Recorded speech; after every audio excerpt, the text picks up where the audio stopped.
Police arrest 4 ASN members for planning to use explosives in Imo. Officers of the Nigerian police force have arrested 4 suspected members of ASN, a militia arm of IPOB, for attempting to plant explosives at a military checkpoint along Olu Road in Imo State. According to the Commissioner of Police in Imo State, Abutu Yaro, the ASN operatives were captured after a fierce gun battle with police officers. On the 4th of July 2021, some members of proscribed ASN IPOB organization were arrested by security agencies in the state. They were arrested in a futile bid to launch improvised explosives on the military checkpoint along Olu Road. The hoodlums who came in their numbers were, however, engaged in a gun duel by the joint security agencies, which led to the arrest of following suspects: Chukwu Ebuka Efoji Male, Nicholas Okwelem Pascal Male, and Onyekahi Enerenini Male. However, one of the suspects sustained gunshot injury on his leg in the course of the meal. Meanwhile, operatives of the command are presently on trail of the escaping suspects, who are strongly believed to have escaped with gunshot injuries. Efforts are in progress to recover the arms of the group as well as other incriminating items. Alright. Engaged in a gun duel. Of course, engaged in a gun duel just suggests that we basically shot at them. But still, at this point, I don't know. This is just telling us what has happened, in air quotes, basically. Where did you catch them? Like, where in a futile bid? Like, did you find the explosives? Because you haven't really said that. Because it's like, okay, you said there was a fierce gun battle, but where was this gun battle? Yeah. So again, this is Nigerian police, so of course we are going to be. It's normal to be hesitant when they give their claims. Of course, we don't at first are like very sure to believe, because the police have not proven to be consistent in whatever that they say. So I don't really think I don't know. I don't really think we can take them seriously as such. Let's look at the comment section. Someone says, "Keep arresting innocent people in the name of ASN, fools." Someone says, "Catch and kill them because they have killed others, even security personnel. Too many killers in the land. It's high time we reduce them to the barest minimum." But then I don't understand, why would you kill? That's the thing. I think we've normalized killing in the country as like a thing. Like, you really should. If you arrest people, you arrest them. But then again, it's like, even when they're in custody of the police, it's like the living conditions, or I don't even think the conditions are meant for the living, but it's just they go through so much already.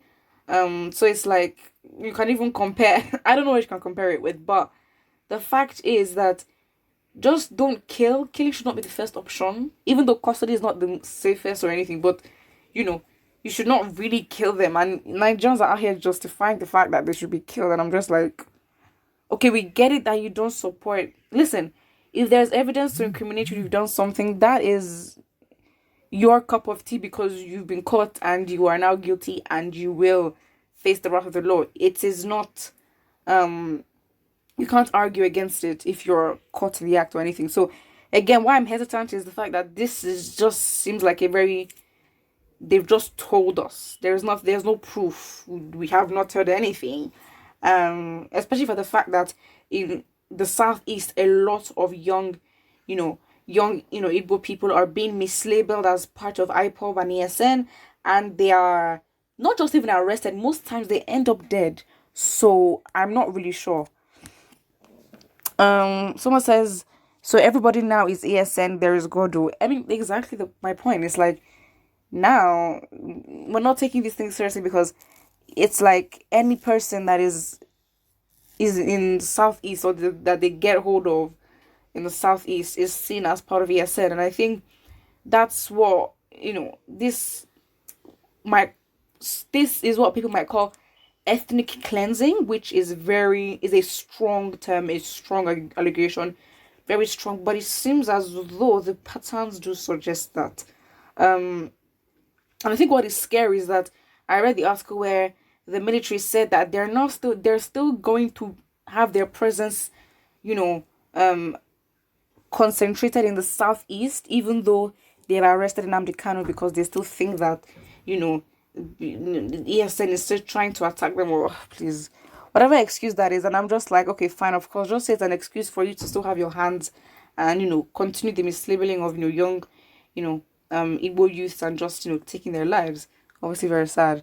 I think what is dangerous for us as a society is the fact that we don't have anybody, like anybody, be it person or organization or institution, that is there to hold leaders accountable. Because the government is just there to hold the citizens accountable, and that's just it. But who holds the government itself accountable on different levels and different factions? So again, I think that's what is scary right now. And yeah, somebody here says, make sure nothing happens to them. Seems like they're looking for gullible fools to tag them as ESN and accuse kind of inciting violence. I mean, it's this desperation for me. It really is, because again, it's like for a lot of times they make up these confessions that apparently these ESN members made about what Nnamdi Kanu told them, and what the plan was, and just things to just desperately incriminate Nnamdi Kanu. But then it's like, you've gotten him in your custody. What else do you want? That is the real question. What else do you want? You've gotten him in your custody. You've done the most. You've abducted him. I think that's where we need to start from. And based on international law, I'm now like, so who would then hold Nigeria accountable? Because I don't understand why he was abducted. Because he was. And why was he in Kenya? There are just so many stories. And was it even Kenya? Because Kenya is denying a lot of things. So I'm not really even sure. But everything is, there's accountability on no one's part. No one has been accountable. And that's just, it's a bit sad, because it's like they're trying to hold a man accountable when they themselves are not being accountable. It is just hypocritical, does not make sense, and I guess that's what it is. So put what you think about this in the comment section below, and don't forget to like and subscribe.